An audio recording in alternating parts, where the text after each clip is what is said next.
We are gathered here today for a momentous occasion. We have two of the most viral, sexy, rich and loaded young individuals. In their weight class and age, I don't think anyone comes close to you objectively in terms of views. 200 million views across platforms in a year, $10 million in revenue. The second one might be a slight exaggeration, but the first one is not. Okay, so today I'm very excited. We're going to deep dive straight into it, their mindset, their why, how they started out, and specifically deep diving into ideation, production, and post-production to give you the exact strategies to go viral. So yeah, hi. Oh yeah, how you doing, bro? Wonderful. Everyone's wearing nice spectacles. Mine is $9.90 from Uniqlo. Theirs is about at least $300, $400. I don't know how much Rayston's is. Should we do a little spectacle check? little specs check. So you got this from Uniqlo? Yes.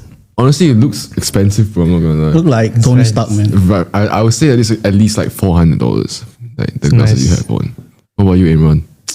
Mine's we're talking about Solana or I would say in like SGD.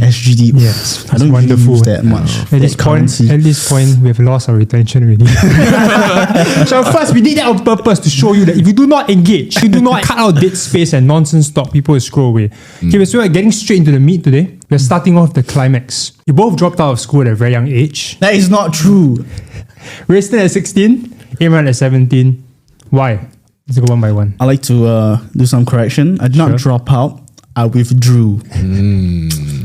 Okay, what's the difference? What's the difference? Willingfulness, you know? I willingly signed the papers to withdraw out of education. That means dropping out. I meant it as a willing choice. Shit. Maybe I should stay in school. Okay, but why though? Seriously, it's just share with us. Me personally, the reason why I dropped out of school was, first of all, I didn't like school. Okay. Secondly, I wasn't the sharpest tool in the box when it comes to studies. Okay. I would say I averaged like flying colors in school. D's, occasional C's, but you get the point. You know, I wasn't the brightest bulb in the room. School wasn't for me, bro. And I just find passion in creating content and just making money, bro. You said that you had a passion for making money. At what age did that happen? Like 9, 10, primary school, P5 on the P4. Okay, you saw Growtopia. Yeah, it started off with Growtopia, then from Growtopia, it went on to NFTs. The NFTs, reselling, then dropshipping. What about you? What about you, me? brother? I dropped out simply because I didn't see a future for me in corporate. The course I was in is like the science field. And I just didn't see myself doing that in the future. At that time, I was watching a lot of content, YouTube, TikTok, Instagram. And I've watched these creators ever since growing up. So I always liked the idea of having the autonomy, having a job for yourself and earning while creating content. And to summarize it, I just love making content. So it's like a passion. Right. Yeah, it's like it's a clear cut why I should go through this path. Really clarity of some sort, right? It's not that you didn't know what to do, you drop out. Right? Because if you are kind of vaping, thinking there's e-scooter everywhere, if you drop out, you're just going to go to jail, right? You're so right. you cannot just, you don't recommend people, by the way, to just randomly drop out. Do you guys? No, obviously not, because Obviously not. you should surely have like a plan before taking that step. Okay. Not just because you don't like studying. That shouldn't be a valid reason why you drop out. Was there fear and doubt and also resistance from your loved ones? It definitely took a lot of courage. I took a big risk. Honestly, it was just self-belief, you know. I had faith in myself, and my parents thought I was delusional. All my friends thought I was crazy. But I just saw a vision no one else could see but me, you know. I knew what I wanted to do, and I was dedicated in doing what I was going to do. And sometimes you have to sacrifice what you have for what you want, or what you want becomes a sacrifice. Do you see your loved ones didn't like the idea? Yeah, they thought I was delusional. Right. My parents were supportive. Unfortunately, honestly, because like I would love some resistance a bit, you know, to have a little bit of an origin story. Yeah. You can tell them in the future, you know, like I did it, no? But thankfully, they were supportive. I laid out the plan. Siblings didn't really have an opinion about it. It's just mostly my parents. And yeah, I think they were confident that I would succeed in whatever I do because of previous successes. Yeah. In any case, resistance is required. You can't take off. A plane can't take off without resistance, essentially. Right? Any growth, you need friction. Stress is the stimulus for growth, essentially. Or resilience is two factors. This guy, I should switch to him smiling at me. Resiliency is decided by two factors, right? One, you need a stimulus and you need the ability to respond to a stimulus. All evolution and growth is these two factors. Where have you gotten this knowledge from? You're very wise, you know. Where is such an educator I run come a resilience. From? What? I run a resilience company. Very 10 good years, resilience. so I can... I aspire to speak as, you know, fluently and elegant as him, you know. Martin Seligman. Elegant what? Sorry, heard of him? Martin Seligman. Who's that? Who's He's the that? father of positive psychology. See, and now more wisdom. Decades of research How into does it- stress management, self-efficacy, how do people respond to stress. You have Angela Duckworth as well. You know Grit? Grit? Grit by Angela Duckworth, No, best-selling I book. do not. So both of you represent Grit, by the way. She actually went to this officer cadet school in US, and she tried to predict to what extent will they graduate, right? What predicators, what factors lead them to graduate from the course. And she realized that all of them, they are very sharp in terms of intellectually, in terms of leadership, all of them are really good, smart people as well. But the defining factor as to why some of them stayed is grit. And that grit is a combination of two things, right? Passion, it means you really love your craft, as well as stickability, which means how stickable are you to a specific task. Because people can love what they do, right? But after 1 month, 2 months, they stop. You guys did not stop. You guys faced the failures in the initial stages. You weren't a creator yet. You were just drop shipping. Didn't produce content, right? You went straight into producing content. Correct. Okay, so talk to us about the growth process. I've been creating content like Okay.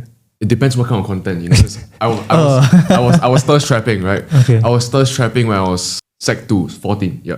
So I was Strapping at 14. I was is a 14 bit years old. I was thirst crazy. trapping. I was getting my shirt out, everything. I was thirsty for the girls, and I grew my account to 180,000 followers when I was 16 Serious? Yeah. Where? on TikTok. Serious? You go check it out. I got a main account. I show you. 180K? I show you. Oh, I've seen you and the UK guy, right? Yeah. Okay. You know, boy I've DJ. interviewed him. Yeah, I know. That's an interesting side story. At his Clark Key days, right, he was a Clark Key warrior. But that's fascinating. It kind of correlated to now, right? Since I'm doing business and I'm doing organic marketing, when I was thirst trapping, I knew what certain angles would go viral. I knew what certain audios would go viral. I was following trends. That kind of like correlated back into creating content now. I think it really helped me. And I've always been in front of a camera, so I was never really shy. I was never really like, I didn't really care what other people think about me. Because that's one of the biggest issues people have as creators. I think you got to get over the fear that everyone is going to have an opinion about you, no matter what you do. Even if you're a billionaire, people will say, oh, this guy, all he cares about is money. If you have no money, people will call you a bum. People have an opinion about you regardless of what you do. So just do you. To what extent did you all realize that for yourself? Because logically people know. Yeah. But emotionally they cannot embody that. You were always like that 11, I'm going to embody this. No what? Always like that. No. I mean, definitely when I first started, bro, I mean, I can say the same about Imran when we both first started. Definitely the hate got to us. I would get pretty upset when the hate. I mean, I don't know about Imran, but when I first started, I'll get pretty fucking upset, bro. But I just look at them, like the people hating on me are the same person that like have nothing going on in their life. Not just that, they hate on every single person. It's fascinating. Exactly. It's not just you. I thought it was just me. Then I see the account on every single person's account commenting stupidity. So I feel sorry for them. Genuinely, that's their life, Yeah, taking the time out of their day to actually write something negative on someone's post.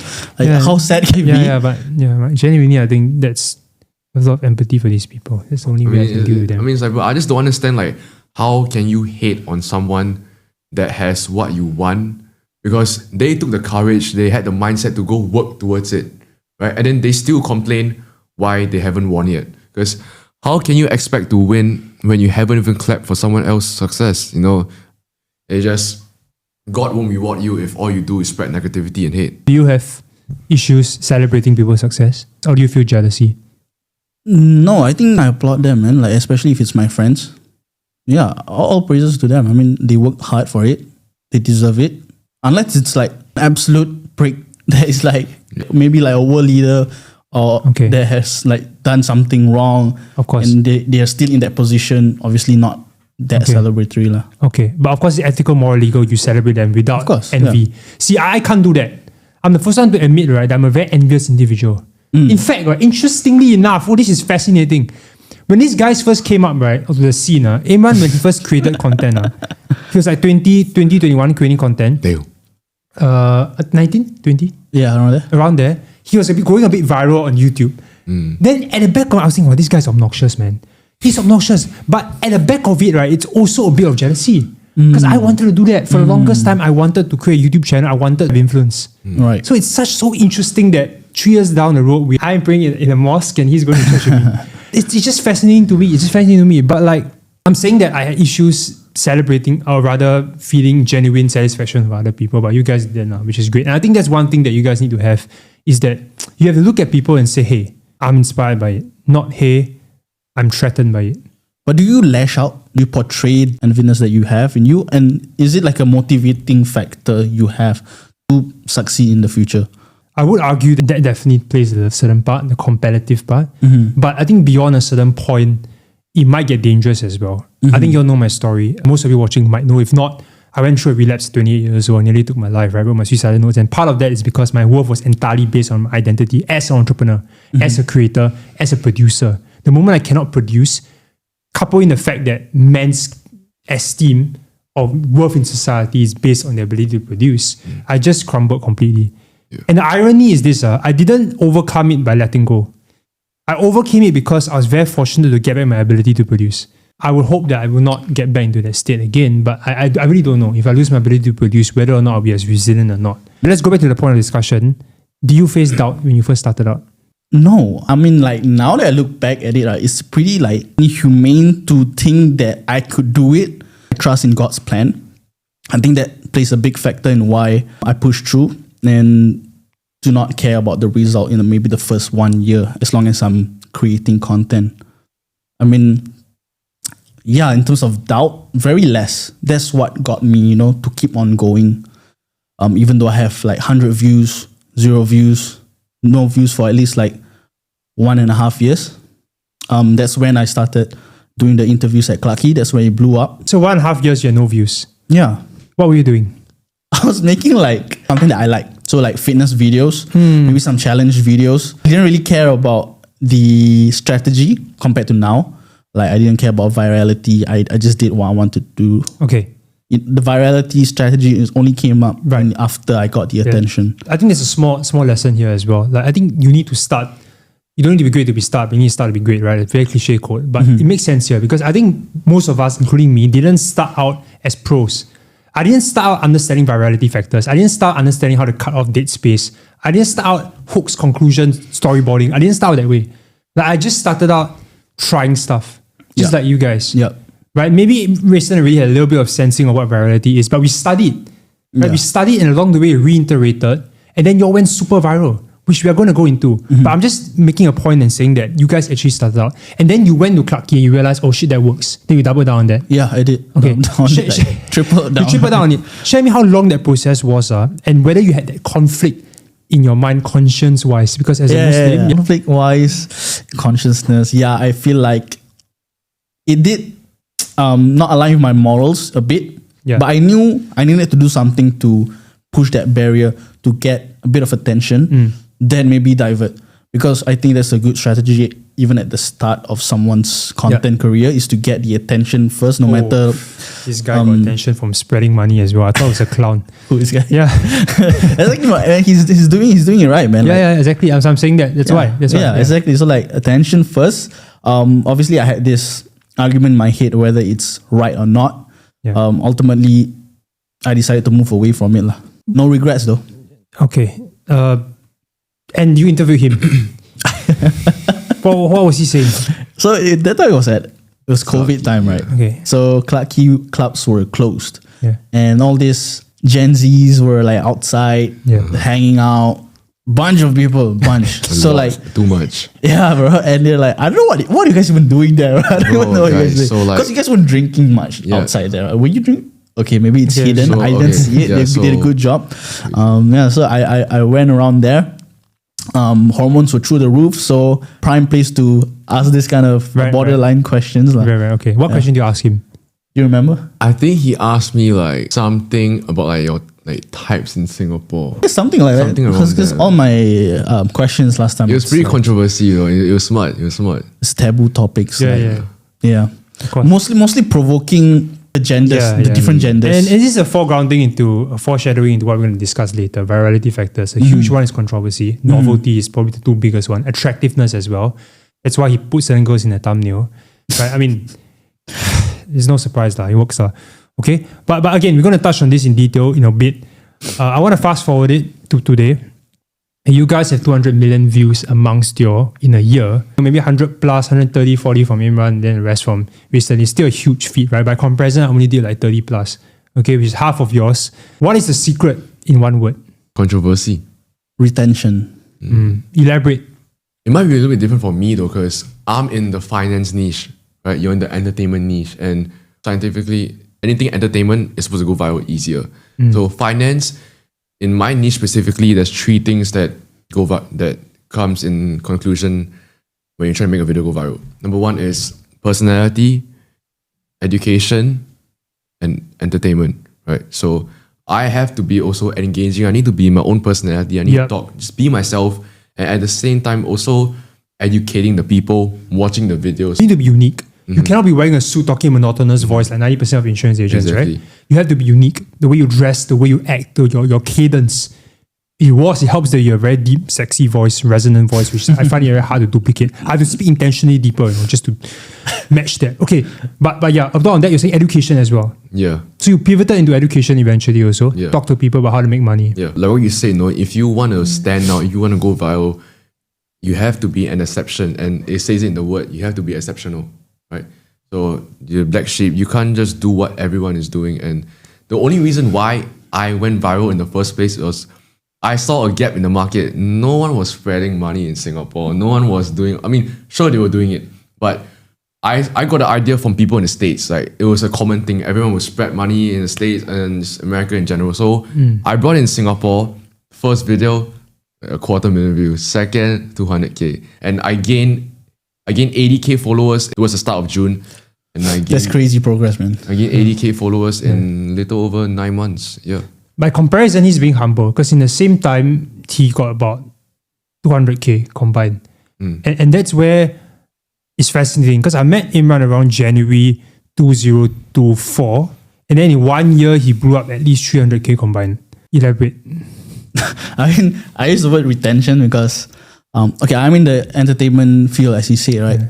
Yes, it's easy to go viral, but there's obviously, for me, I feel like there's an art to it. The entertainment videos you see in your FYP is the one that made it. You don't know the bunch that don't made it, right?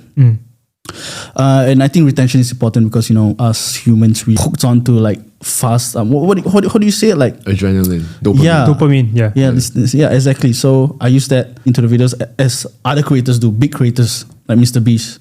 Yeah. Obviously, they use this tactic. So yeah, I think retention is really important. I'm pretty sure you have learned that throughout your career in content especially as well. Also with a recent course that I'm doing. I want to plug it in. It's a content creation masterclass. I'm going to that niche because I think there's a huge gap.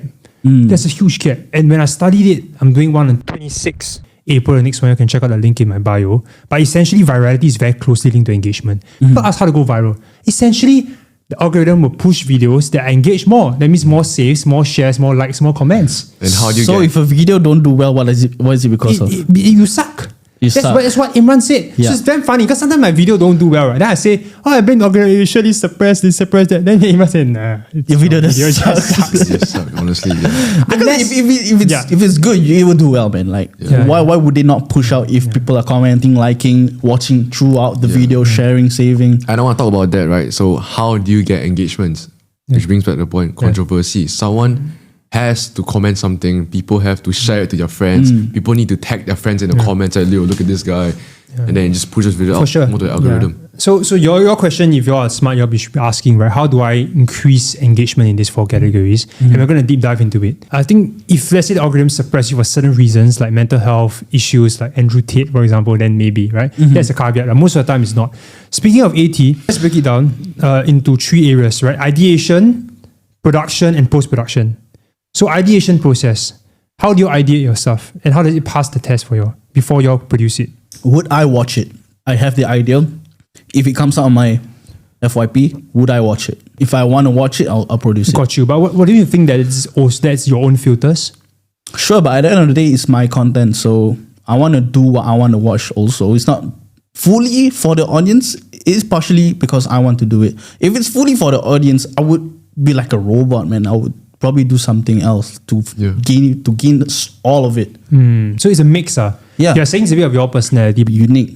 Okay. That's part of why things go viral as well, because of the relatability. Right, got you. But from a professional point of view, if let's say I'm an agency, I'm working with you, right? And I want to help your videos potentially pop off, right? I will look at the algorithm and see what people are wanting to see rather than what you want to see. That's my only thing.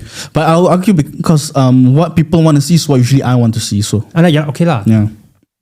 Fair enough. I'm part of the masses, you know. I am my market and I am the producer. Okay. Yeah. I think it's a little bit different for me. Yeah. You know? Like for me, it's just market research. So like if I'm my FYP and I see a video pop up, it's going viral, and I see multiple videos of it, I'll just copy it one to one. Because why do you want to reinvent the wheel when it's already working? Right? Don't. If it's working, don't fix it. It's fascinating because I actually wrote this down. Virality, copied. Imran does do it a little bit as well. Of course, you got to transact in a way, right? I mean, yeah. And but your own personality, because a lot of the videos that went viral is actually done by American creators first. 100%. And then same for me, right? I hold a blindfold in Orchard Road. That was also great. The one where I ask people for money, then buy them anything they want. Also copied. So that's a little tip for you as well. If you're first starting out in a specific niche, Just take it but make it better. make it better. Yeah, look through every single thing. Go to research hashtags, right? Any video above 100k views, analyze the hooks, analyze why the video went viral, look at the video concept and format, and then shoot it in your own personality, with your own voice, your own uniqueness. I think that is that secret sauce, I would say, if you want to go viral as fast as possible. That's true. I mean, I'm pretty sure everyone also tried to do their original content after doing this. Yeah. And of course. maybe people will copy our original content. Yeah. Like me, Quick to the Moss with Imran, and I just thought that presented him in a very different light from what people are used to seeing. And I kind of had a feeling that he would do well because it's heartwarming. And I was right. Most of the time, do you have an intuition, guys, when you're creating new form of content? Very rare, but like when I make an actual good video and I actually spend time recording it, good quality, good script, good production, I know it's going to go viral because you actually put in work. I do get that feeling sometimes, but I try to detach myself from that feeling a lot of the times because even though I put a lot of effort in, that might not be something the market wants to see. And let's say it flops. How is it going to affect my mental, And I try to detach myself from that feeling so that my mental stays healthy, One thing Imran mentioned to me that fascinated me was that he said after he posts a video, he would close the app for 24 hours and not look at it. That's because for me, the first 15 minutes, 30 minutes, I'm checking. I'm looking at the comments. I'm like, is this video going viral? To prevent that, he just shut the app completely for 24 hours. Bro, I'm not going to lie, bro. Like, when I post a video and I don't look at my app like 24 hours, it goes more viral. I swear to God, like when I post a video and I continuously check it, it won't go viral. There's a code for that. There's idiom for that, guys. By the way. Yeah, bro. That's one of the reasons why I don't check because I feel like me checking it might affect. Jinx it, listen, there's an idiom for that. You know what the idiom is? What's up? A watch pot never boils. So virality factors, right? Just to summarize for you, there are a bunch of other stuff as well. Okay, I'm just going to cover it from the course that I recently did research. Novelty, originality is one. If there's all of a sudden a pink elephant comes in and you've never seen a pink elephant in Singapore, you're going to pay attention to it, right? No one spread money before, you're going to pay attention to it. 18 years old, earning 6 figures a month, you're going to pay attention to it because it's novel. Attractiveness, if you're attractive, that kind of plays. I hate to talk about this, but unfortunately sex sells and you got to use it to your advantage. I will also say this, that attractiveness doesn't necessarily mean outward attractiveness. Look at recently Benny and Selena, they got engaged, right? And recently now Selena has an album. There's a podcast he did with Jay Shetty. When he first dated Selena Gomez, everybody was shitting on him. That reflects society. We're so judgmental that everybody's like, oh shit, this guy's ugly, why is he with Selena Gomez? And then after that, he didn't care. The podcast they did recently, when he spoke about how he loves her, how he takes care of her, his thought process, then suddenly everybody thinks he's attractive. This guy's emotionally intelligent. So emotional intelligence, kindness, warmth, all these charisma, all these are also attractive. It's not just outer appearance, right? Especially for men. Yeah, correct. For men especially, I think competence and warmth valued more than just outward appearance against females, unfortunately. Is how society is. Okay, so attractiveness is one thing. The next thing is humor. Storytelling. Storytelling is important. Storytelling. That's potential as well. Controversy. Controversy is a huge thing. Storytelling, I think that's the best thing anyone can do, especially if you're just starting out. Being a beginner, people want to hear about your story because it's unique from everyone else. It's only to you. So if you're actually transparent and you tell your story and maybe someone could relate to you, then that's where you start to get followers. That's where you start to get an audience to watch your content. Another factor is relatability and value adding, right? There's a clear what's in it for me. Whether you want to laugh off a long day of work, whether they want to get a mindset to make money at a young age, whether they, actually I have no idea why people watch me, whether they want to feel warmth in their heart, I don't know, right? But there's some relatability there. That's why it's shareable. And you say things, and also another thing about virality is that you say things that other people cannot say for themselves. And they see themselves through you. It's like a mirror for them. And I want to spend 1 to 2 minutes talking about this guy because I think it's important. I think it's important because there is no conversation on virality without Andrew Tate. Okay, there's no one in the history of the internet.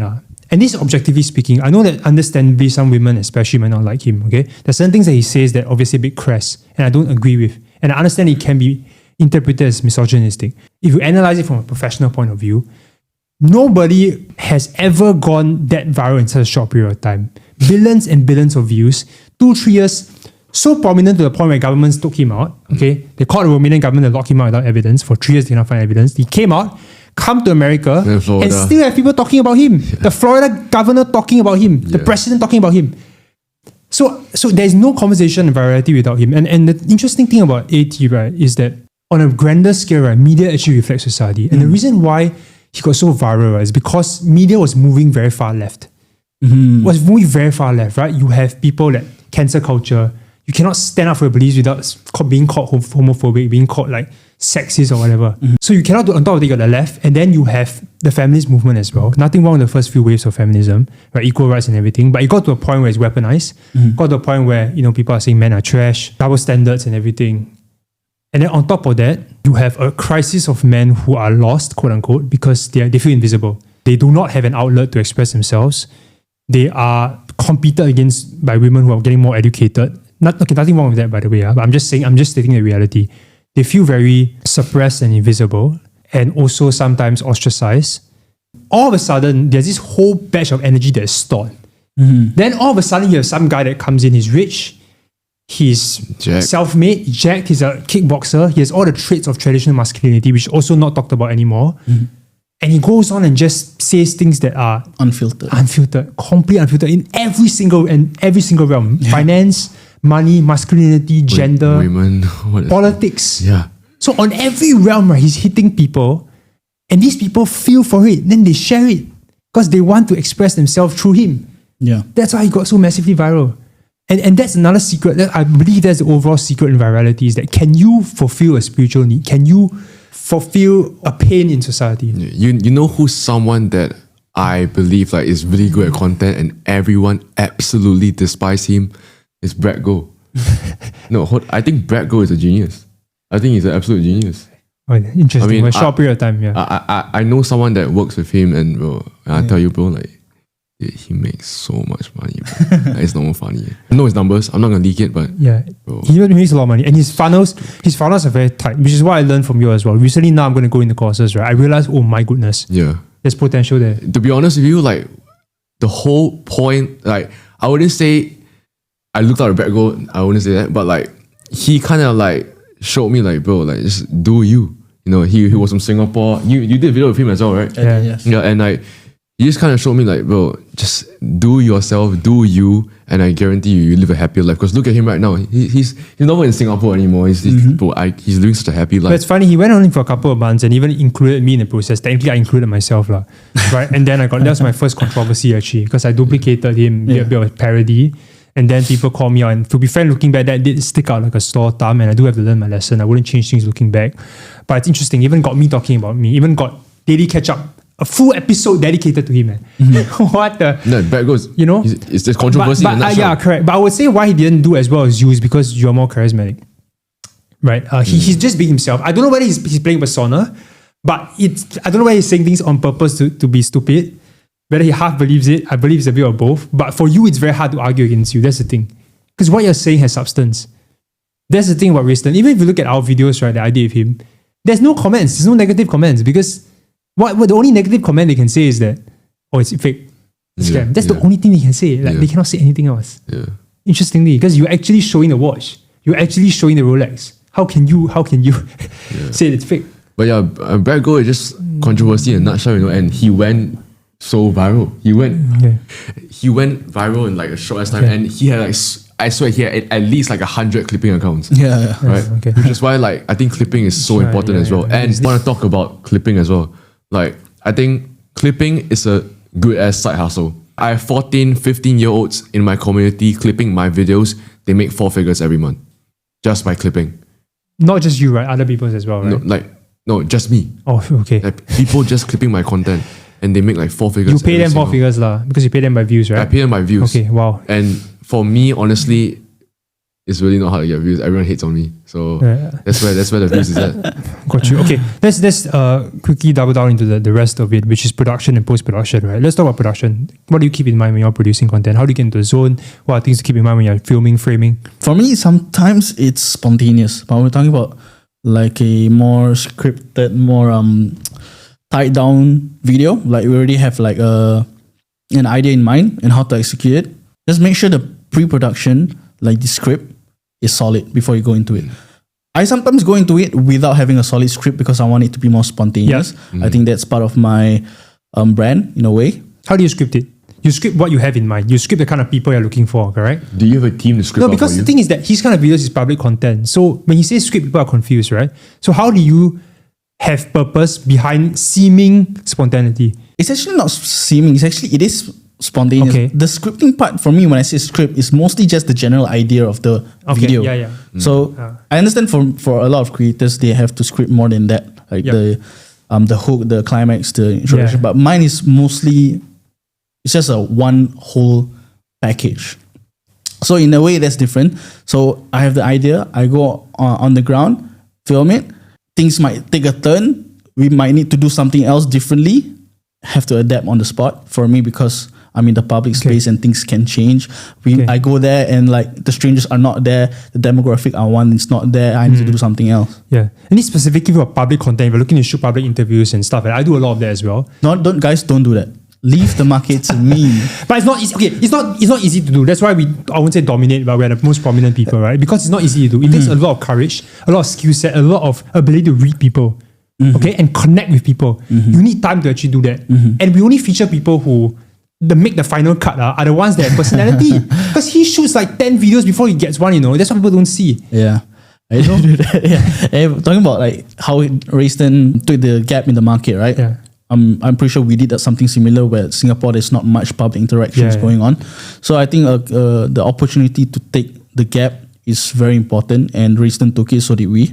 So that's part of our success. Yeah, so to conclude it, guys, you just need to find the gap in the market and fill it up. It's really not complicated. And honestly, creating content is pretty easy, but you just need to get the fear over of talking to a camera. Because when I first started talking to a camera, oh my God, it was so bad. Like I couldn't keep eye contact. I wasn't speaking out loud. The only way you're going to get better at content is just by doing more of it. You will only learn through experiences and failing videos, right? Your videos not getting viral, shadow ban, all this stuff. You are going to get shadow ban, you're not going to get any views. But if you push through and you stay consistent, because consistency is key, and all you need is one video to go viral, and then you duplicate, you double down from there. Exactly. Okay, so to summarize the production part, I think just start, learn it along the way, hook, body, conclusion. Hooks, you don't have time to cover it today. I think there are different kinds of hooks. Come on my course. Nice plug. But there are certain kinds of hooks that your hooks are very important. Imran has very, very strong hooks. He has visual, caption, audio all synced into one. You know exactly what you're expecting. It's called a payoff hook. Right? They're telling the audience what, for example, one of the most viral videos that I do, calling people Cheryl until I find a Cheryl and giving her $1,000. There is some sort of payoff. You want to find out who's that Cheryl, right? For $1,000, do you follow all my accounts? For Rolex, do you follow all my accounts? There's a payoff there. Same thing for Rayston. He does a lot of dream result hooks. He tells you that how I went from broke, depressed to making 6-figure months as an 18-year-old. Within 5 seconds, he tells you some authority hook, credibility, novelty as well. At the same time, he also gives you a dream result and says that, hey, if you want to be like me, watch. Okay, so last one, post-production. How do you edit? This is important. Give me some editing tips. You want me to start first? Go ahead. Because my videos are not like crazy editing, especially on TikTok. Yeah, of course. So I edit all my videos on CapCut, on PC. I just cut out everything. And some game right here, guys, is cut out dead spaces. Like I think it's the most important. It's the most basic thing, but no one ever does it. I'll see someone post a video and be like, guys, this is a day in the life of a 18-year-old. And then the next clip. then it's like, guys, bro, it's kind of dead sentences. That's part of the retention thing. Yeah, exactly. And I'll say this, even if it's 0.2 seconds, you got to cut. You got to be ruthless. Yes. You got to be ruthless. Yes. I'm very hard on my editors as well on this. I learned it from these guys, by the way. Previously, my videos had a lot of 0.2 second spaces here and there. Yeah. That it has to be like, today we're doing this, and then after that we're doing this, and then back to like, it has to be flow. It cannot have a single silence. So frame changes as well, unless you're doing features, then it's a bit different, right? But if you're looking at public content like Imran, frame changes are actually pretty important. You don't need to change the complete frame, but you can zoom cut, do a slow zoom, whatever. You need to change the frame every 7 seconds. But yeah, something similar to CapCut is called Filmora. It's very user friendly. Yeah, very user friendly. PC or what? Yeah, PC. So like you don't really have to have that Adobe Premiere Pro or whatever like that. Just start normal, man. And I'll say for people who are a bit richer, it's more financial muscle, right? Self-employed, whatever, entrepreneurs, and you want to outsource your editing. My suggestion is that you learn it first. You have to learn what your style is. Yeah. Understand, don't shortcut the process. Because for your agency will never have as much interest in your business compared to you. You might be a 10 upon 10, they maybe maximum give a 6 upon 10. It's really very good, because they're managing so many accounts. Yeah. So that's the thing that a lot of people mistake. That's the mistake a lot of people make. They just outsource it, and then the guy just produces a video that to pass the check the box. I think editing. This is one of the reasons why I if you want to start a production company, we will fly. It's a business idea. For me, like one of the reasons why I don't outsource is because of this problem. Like people don't know for me, the art of editing. For me, one of the key factor would be sound engineering. And how does the sound effects and background music complement the clips? There are 3 things like there's a content cut, right? So there's content cut where you need to fill up the storyline, cut dead spaces, include things that only add to the storyline. If it does not, even if it's a filler, you have to cut. Okay, only if it fills the storyline in line with your storyline and it reflects your brand identity, then you include it in. Right? That's the first one. The second one is the sound effects, SFX, as well as the sound design behind that. You should get a resource, surprise, pain, different kind of moods for different kind of sounds, transition sounds. Zoom ins as well. Zoom in, okay, that's SFX. And then the last one is your captions. So the captions this is very important. Your captions should reflect and enhance your video and not detract and deter from it. I see a lot of captions, my captions are not the best, but I see a lot of captions, it just distracts from me. And it's cluttered. Some of them are cluttered. They're taking space in the video. It's too much. I think the best captions are the one that flicker every single word. So the only reason why it does so well is because it keeps the viewers engaged. It's changing. Every second there's a caption changing, you will stay more on the video and it keeps the viewers more. I will add a caveat to that. I think there's certain features you don't need to do that, right? Certain long form features like our grandfather's story, whatever, the feature I did with you, where it's more us chatting. Yeah. Maybe 3, 5, 7 words per screen, I think it's okay. Yeah. But if you're doing action related content, right, then 2, 3, 4, it's good. Even 1 by 1 at certain points, I think that's okay. So creative captioning is also possible. It just takes a bit more time. And then you have standard captioning as well. You can combine a mix of both. Okay?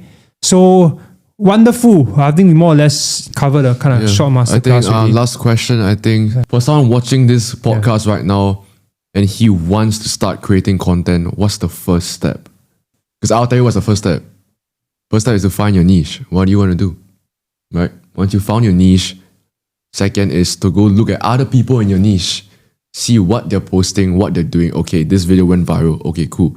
Then implement it for your own, right? And then you need to have your own personality as well. And third thing is to just post. Like you can't have anything too technical. You just need a post. And once you start getting viewers, then okay, you have an idea on what to do next. But the first step is to just take action. Just post. Just post. Like it's not anything too complicated, bro. Like when I first posted my videos, I didn't know I was gonna go like this big. I was just posting just to get the ball rolling, get some momentum. I'm stumped, man. I don't think it's the first step. I think it is, bro. Serious? Come in, you go on.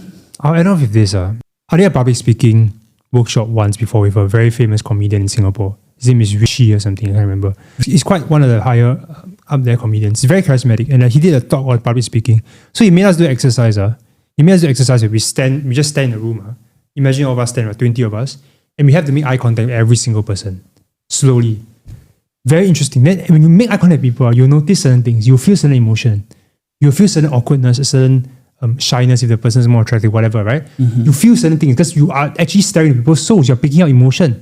And then at the end of the exercise, he said this. He said that the number one principle in public speaking that you must have is not the techniques. It's not all the how. The number one principle is that you must be comfortable being judged. You must be comfortable being judged. And the moment you are comfortable with judgment, you look at everybody in the eye and say, hey, I'm okay being judged. That is the time where you start to create. So that's my tip for you guys. If you want to create, you have to be comfortable with judgment. You may not be immediately comfortable, but slowly, but gradually you will get there. Yeah. That's the most important thing. I agree that. Whoa. I agree that. I think this is a good segue to for me. Oh, I got it. It's gonna be good. It's gonna be good. Guys, get ready, go. Bro, cliche as it sounds, is the mindset. Like, you gotta put yourself in that position where you need to realize maybe it's not gonna go well at the start, but in the future, there's that chance. So take that chance. Mindset is the key. I love As it. cliche as it sounds, man. No, mindset is very That is a important. very good mix and a very good conclusion to this podcast. I hope you guys got some value from it, just as me. I had. Looking forward to many more years with you guys. I love and appreciate both of you. Thank you for helping me make more money. Okay. Thank you for helping me get more views. Genuinely, these two really have sharpened me as an individual. Okay. Pick someone to save, right, from a train, right, coming crashing towards us. Who would you save? Oh, the answer is very simple. I'll save myself. No. Us two is only on the track.